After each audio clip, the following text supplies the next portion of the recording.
Jadi jamaah, ada sebuah cerita tentang bagaimana seorang lelaki, subhanallah ya. Kakak kelas sana cerita dulu. Bicara nikah nggak harus punya pekerjaan tetap, tapi tetap bekerja. Biasanya kan orang tua bingung ngelihat, nah itu calon suamimu kerjaannya belum tetap, nah kata dia. Dia kerjanya serabutan. Alhamdulillah, yang penting mau bekerja. Rizki itu tidak harus dengan bekerja jamaah. Subhanallah, ada rizki dari arah yang tidak disangka-sangka. Yang orang nggak akan berpikir, ya Allah kok bisa fulan dapat rizki itu. Itulah Ar-Razzaq Dzul Quwwatil Matin. Kembali ke cerita bagaimana seorang lelaki ketika dia mau melamar seorang wanita. Itu subhanallah. Perempuan itu setiap dilamar oleh laki-laki, yang lamar ini orang-orang sukses jamaah. Semuanya mundur.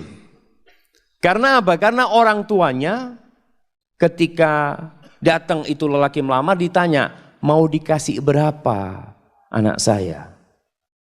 Di sini berapa pasarannya Ustaz? Nah, nggak tahu Ustaz. Berapa pasarannya di Banjar jamaah? Berapa? 30? Ada 50? Iya. Oh yang 50 yang bagus jamaah. Nah, itu astagfirullahaladzim. Jadi 20 yang pertengahan gitu. Masya Allah. Tapi memang ada mahar, itu ada mahar standar jemaah. Setiap kampung itu punya standar yang berbeda-beda. Dan itu diperbolehkan dalam agama, nggak ada masalah itu. Umpamanya umumnya 30 juta. Sudah, orang tuanya tanya mau dikasih berapa? Bingung mau dikasih berapa, ini anaknya orang kaya. Akhirnya mundur semua. Datanglah seorang pemuda, dia dengar tentang anaknya fulan ini, anaknya orang kaya ini. Dia ngomong sama sahib-sahibnya, anak mau melamar dia, siapa tahu diterima. Ya Allah, orang yang lebih sukses dari kamu mundur, apalagi kayak kamu. Nah, punya kan, ya bismillah kan, siapa tahu diterima. Berangkat dia melamar. Ini tidak harus cinta, tapi cocok. Berangkat dia. Sampai ke sana ngobrol sama calon mertuanya. Sama ditanya sama calon mertuanya. Mau dikasih berapa anak saya? Apa kata calon mertua, kata calon menantunya, Bapak minta berapa? Oh Allah jamaah. Ini jamaah. Kamu jual saya beli. Minta berapa? Masya Allah. Karena dia memang maklar jamaah. Dia itu kerjanya maklar kemana-mana. Jadi ngomong gitu tuh biasa dia. Dia minta berapa Bapak gitu. Waktu itu sebelum Krismon jamaah. Oh zaman ini ceritanya jamaah. Kata orang tuanya berapa lah 15 juta nggak apa-apa kata dia. Cuma 15 juta paman kata dia. Subhanallah jamaah. Jangan paman. Masa anaknya Ami yang dari kecil Ami rawat ya. Ami besarkan, Ami sekolahkan cuma dihargai 15 juta. Ami anak kasih 1 miliar. Betul ini ceritanya jamaah. Tapi sekarang anak gak punya duit. Iya, memang dia gak punya duit. Artinya dia ingin ngasih gitu jamaah. Antum ketawa. Subhanallah jamaah. Subhanallah. Akhirnya ya sudah. Diterima jamaah. Itu keluar dari sana teman-temannya bingung. Kok bisa diterima kamu kata dia. Ada ceritanya kata dia. Masya Allah. Akhirnya menikah. Menikah dengan utang dia. Mahar itu boleh utang, makanya ketika antum menikah, kan orang tua mengatakan maharnya sekian tunai atau utang. Walaupun anak nggak pernah dengar yang utang jemaah ya. Karena yang disebutkan maharnya itu cuma 100.000, 1 juta, seperti itu. Padahal kadang-kala maharnya di zaman sahabat itu, maharnya itu 1 kebun kurma. Jemaah. Isinya 400 pohon. Jemaah. Berapa miliar itu jemaah. Nah, itu bisa utang. Akhirnya menikah. Setelah menikah tetap kerjanya serabutan dia ya, maklar, jual ini, jual itu. Dia punya utang 1 miliar. Subhanallah jemaah.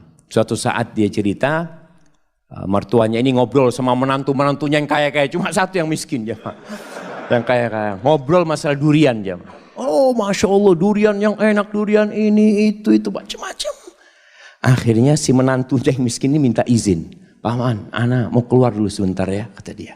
Akhirnya dia keluar rumah. Ke tempat sohibnya, pinjem duit 20.000. Ana pinjem duit 20.000. Kan buat apa ini? Mertua ana kepingin durian. Dia beli durian jemaah. Dia bawa. Sampai rumah masih ngobrol durian ini jemaah.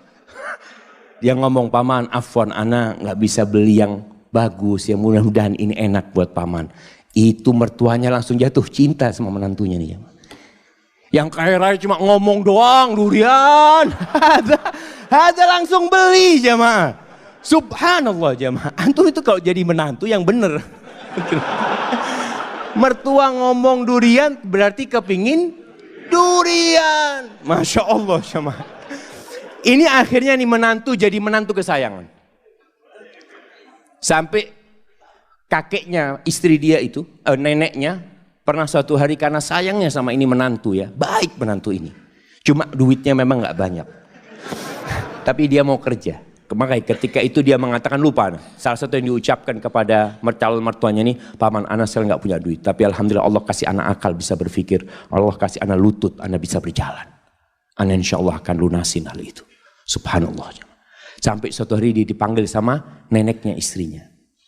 Kata neneknya, nak, nenek ini punya duit 500 juta. Nenek mau kasih buat kamu. Subhanallah. Si menantu malu jemaah. Janganlah nenek kalau mau kasih ke cucunya nenek. Biar nanti anak pinjam anak putar duitnya. Masya Allah. Antum ketawa. Ini laki-laki terhormat jemaah. Artinya dia nggak mau terima. Dia nanti mau pinjam sama istrinya. Kalau sudah punya istrinya dia bisa pinjam. Masya Allah jemaah. Akhirnya diberikan kepada istrinya, duitnya diputar, dia lunasin 1 miliar jemaah. Maka carilah laki tadi yang nggak harus punya pekerjaan tetap. Masih banyak masyarakat Indonesia itu yang berpikir kalau cari pasangan hidup yang pegawai. Yang sudah punya gaji tetap. Jangan sama orang yang baru usaha kecil-kecil nanti bangkrut dia katanya. Kalau pegawai kan ada jaminan nanti. Ada jaminan masa tua macam-macam. Ya, nggak harus. Maka itu kriterianya. Allah Subhanahu wa taala mengatakan, "In yakunu fuqara yughnihimullah min fadlih. Wa ankihul ayama minkum wassalihin min ibadikum wa imaikum in yakunu fuqara yughnihimullah fadlih." Kalau mereka orang-orang fakir yang kalian nikahkan, Allah yang akan cukupi. Kejadian ini kejadian lain. Ada seorang wanita menikah dengan seorang lelaki karena dia sukses. Subhanallah, ketika suaminya bangkrut, minta cerai. Padahal sudah punya anak. Karena dia berpikir mau hidup senang dengan kekayaan. Wallahi jamaah ketahuilah. Kebahagiaan itu tidak didatangkan dari luar. Kebahagiaan itu tuh bukan di rumah yang mewah. Bukan di mobil yang mahal. La, kebahagiaan itu sesuatu yang ada dalam jiwa antum. Nerima. Irda bima qasamallahu lak takun aghnan nas. Kata Nabi SAW, ridholah engkau dengan apa yang Allah berikan kepadamu. Engkau akan jadi orang paling kaya, kata Nabi SAW. Tapi adapun kalau mau cari istri, maka Rasul SAW mengatakan tungkahul mar'ali arba. Wanita itu dinikahin karena 4 hal. Nah, yang sudah menikah bisa sebutkan anak kasih hadiah. Nah, yang sudah menikah, antum sudah nikah. Nah, berdiri. Karena kecantikannya. 4. Karena kekayaannya. Karena keturunannya, nasabnya.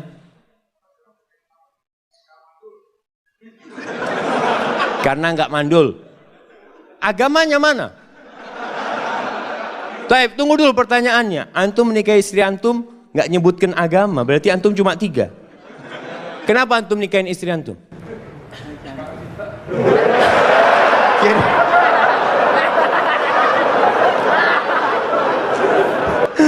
Masya Allah, Masya Allah. Ambil hadiahnya.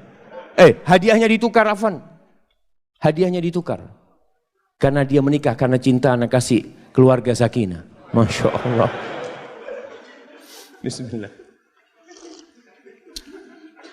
Alhamdulillah jamaah. Ada yang menikah karena cinta. Apa yang menyebabkan dia cinta? Wallahu a'lam. Bisa jadi karena cantik. Istri antum mudah-mudahan cantik. Tapi ingat, kecantikan itu akan hilang. Tapi kalau cinta yang ada di hati kita tidak akan pernah hilang dengan izin Allah SWT. Kata Nabi SAW, tunkahul mar'atu li arba' limaliha wa hasabiha wa li jamaliha wa li diniha. Karena kekayaannya, sebagian orang mengatakan, alhamdulillah ana mau cari perempuan kaya Ustaz. Kenapa? Ana sudah lama hidup susah Ustaz. Paling nggak bisa numpang hidup nyaman dengan hartanya istri. Ada. Janda nggak apa-apa janda. Ada yang seperti itu jemaah. Maka antum jangan heran ketika melihat anak muda menikah janda sama umur. Dia umur 20, istrinya umur 35. Janda punya anak 2. Nggak apa-apa, mungkin karena hartanya dia menikah. Yang kedua, karena nasabnya yang mulia. Keturunan Raja Banjar. Masya Allah. Yang ketiga, karena kecantikannya. Ini normal orang menikahi wanita karena kecantikannya. Yang keempat, karena agamanya. Lalu apa kata Nabi SAW? Fadfar bidhatid din taribat yadak. Kalau engkau ingin beruntung dalam kehidupanmu, engkau ingin merasakan kebahagiaan, keharmonisan dalam rumah tanggamu, fadfar bidhatid din. Berbahagialah engkau mendapatkan agama, mendapatkan wanita yang agamanya baik. Seperti tadi kita bicarakan, ada standar minimal perempuan baik secara agama. Apa? Apa jemaah? Melaksanakan kewajiban. Ini yang pertama. Jadi standar perempuan itu melaksanakan kewajiban. Ustaz, tapi dia nggak pernah ngaji ke masjid Ustaz. Nah, yang penting kewajiban dia laksanakan. Sholat yang 5 waktu. Puasa di bulan Ramadan. Dia menutup auratnya. Dia berbakti kepada orang tuanya. Maka standar kewajiban ini paling minim harus ada.